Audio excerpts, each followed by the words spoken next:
Hi everyone, quick review on the brand new Haus foundation and blurring powder. I've been wearing these for the last 4 or 5 days. I know exactly how these look on my skin, how these wear on my skin, how long these last for, and how to get the best out of them. So we're gonna get straight on with it today. If you're new here, hi, my name's Gemma. I upload new content on YouTube every single week. I would love it if at some point in this video, if you are finding it helpful, please consider coming and joining the Pampered Wolf Pack by clicking on that like button, the subscribe button, and the notification bell.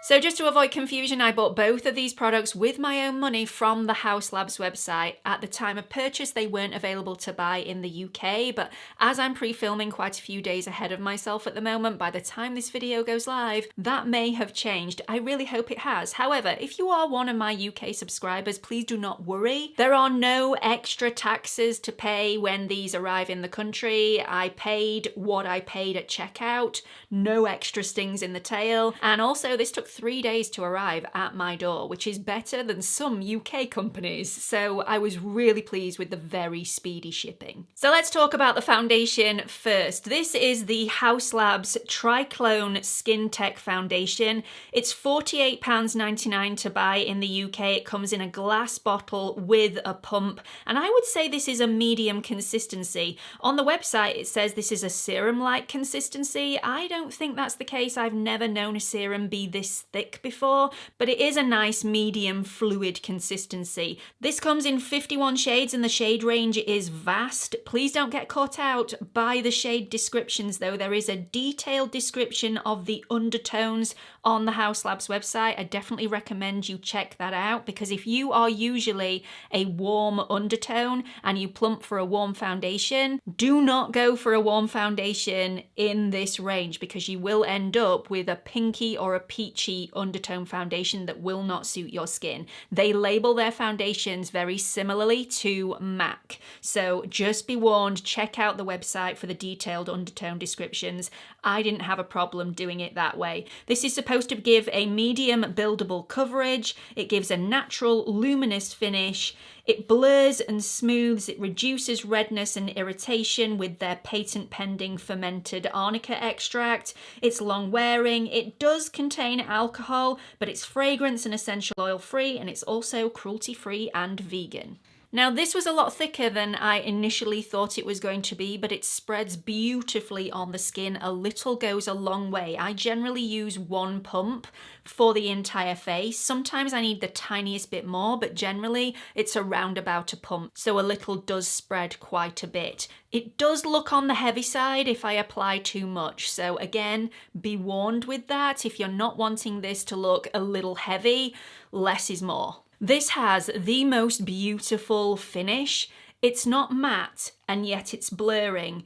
It's luminous, but it's not dewy. And it does get dewier throughout the day, but nothing to the point where I feel like it looks old. It still looks really beautiful on my skin.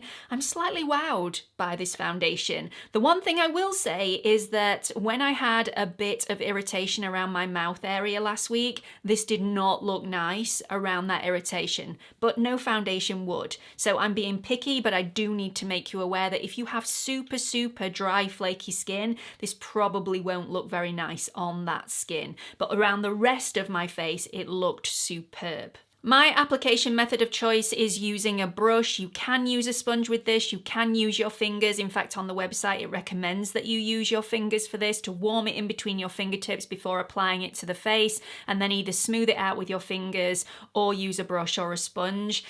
I do like brush application. I think I get a better finish on the surface of the skin. 0 brush strokes with this, it's just beautiful. So let's just talk about the airbrushing capabilities of this foundation for a second, because that's where I've been completely wowed. This perfects my skin, and yet it's not matte. And because it's not matte, it's also non-drying. It's super lightweight, and even though it's not matte, it dries down like a matte foundation, so it doesn't leave that tackiness on the surface of the skin, which is a major positive for me, because in autumn and winter I like to wear a scarf, especially outside, and I don't want my foundation rubbing off on my scarf. This foundation, incredibly long wearing and doesn't rub off. I love that about this. But also the sheen on the surface of the skin is so beautiful, and yeah, airbrushes.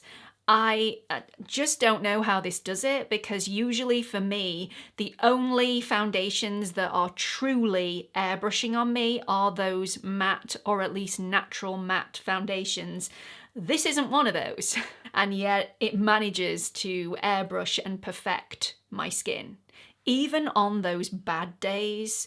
And I think usually that's a tall order, and this pulls it off. So even though this dries down, I still like to powder this in place just a little bit in my oiliest areas. You don't have to do that, it wears perfectly well without powder, but I prefer to do that. So this lasted an incredibly long time on me. Even after 10 hours, even though it was a bit shinier, it was still all intact, and I'd had a really busy day when I did this wear test. Just beautiful on my skin. This didn't settle in any fine lines or wrinkles, it didn't settle in any pores and give me that polka dot effect that I really don't like. It was just beautiful. Again, I will say that on those days where I had a lot of flakiness around my dry areas, it didn't look pleasant on those, but on the rest of my skin, stunning. I would definitely say this gives a medium coverage immediately. Obviously, if you want to sheer this out, you definitely can do, but if you like that coverage, this is definitely a foundation that can give you that in spades, and it's also buildable. If you want full coverage, you can get that, but that's not my preference, and I do think it looks a little bit heavy if you build it up too much. So all in all, this was a triumph. I really like how this looks on my skin. I love how this wears throughout the day. I love how at the end of the day, a little bit of shine I can cope with. It still looks fresh and beautiful on my skin. I don't really want to start trying another foundation out for everybody. If I'm being completely honest, I want to continue using this one. Thoroughly enjoyed wearing it. So let's move on to the powder. I bought this in the shade Peach. This comes in 5 different shades. I put this underneath my eyes, and I was hoping that by buying the shade Peach, it would help to cancel out my dark circles and just give that little bit of coverage underneath the eye and make me look more awake. I have tried this all over the face, however. It looks beautiful, but I think I'm gonna have to invest in the translucent shade for all over the face and keep this one just primarily for underneath the eyes. So this is the Bio Blurring Loose Powder. It's £41.99 in the UK. It comes in 5 shades, which includes 1 universal shade. It's going to give you 0 flashback, but give you that silky, weightless veil that blurs, smooths, mattifies, and controls shine. This is a talc-free formula. It's once again infused by fermented arnica, which is supposed to nourish, calm, and reduce redness. It's also got plant squalane in here. It's long wearing, it's cruelty-free, and it's vegan. This goes on so nicely. You can apply this with a damp sponge, a dry sponge, a powder puff, a brush, your fingertips if you want to. It's beautiful. If you have dry under eyes, you're probably not a fan of powder underneath your eyes anyway, but this one's going to be no different, even though it does have those nourishing capabilities. At first, like any powder, it is going to look a little bit dry underneath your eyes if you have seriously dry under eyes. However, throughout the day, I do think that gets a lot better and starts to look beautiful. There was one of the days where I tried this where I did have a little bit of irritation dryness underneath this eye. It didn't look great immediately, but after a couple of hours you didn't notice it at all, and my concealer just looked flawless throughout the day. So before I wrap this up, I just want to talk about the patent pending fermented arnica that's in both of these formulas.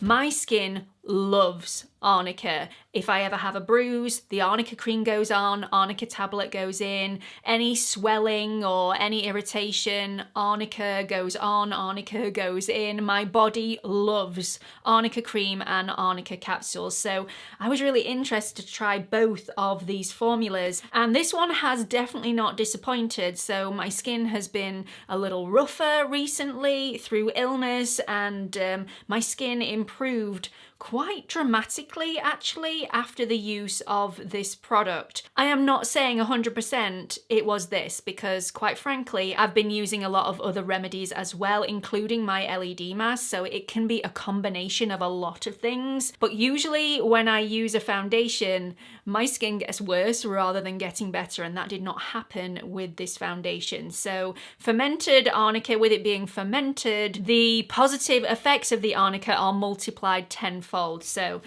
I'm a fan.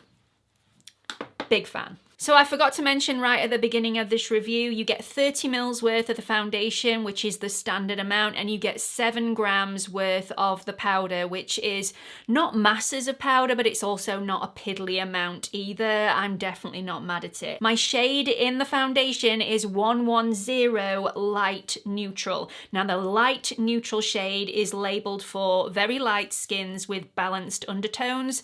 I could probably, for my winter shade, go a little bit lighter than this, but I would definitely get a balanced undertone foundation again, just maybe 1 shade lighter. I do think this is a good match for me. It didn't oxidize, so I am seriously pleased about that. But yeah, for my winter shade, probably 1 shade lighter. So if you are my skin twin, that is what I would go for. Just for a bit of added information, I can get away with wearing any SPF underneath this. Over the last 4 days, I've worn different SPFs on every single day and ended up with the same result. I do like to have quite a good moisturizer on underneath. At the moment, I'm trying out the Tatcha moisturizer, which is the Dewy Skin moisturizer, which I am loving at the moment. And yeah, I prefer to powder this in place, but you don't have to. So there we go. That is it for this review. Short but sweet, but packed full of information. I really hope you've enjoyed it. Have you tried this already? Do let everybody know what you thought about it in the comment section. Please don't forget to like and subscribe,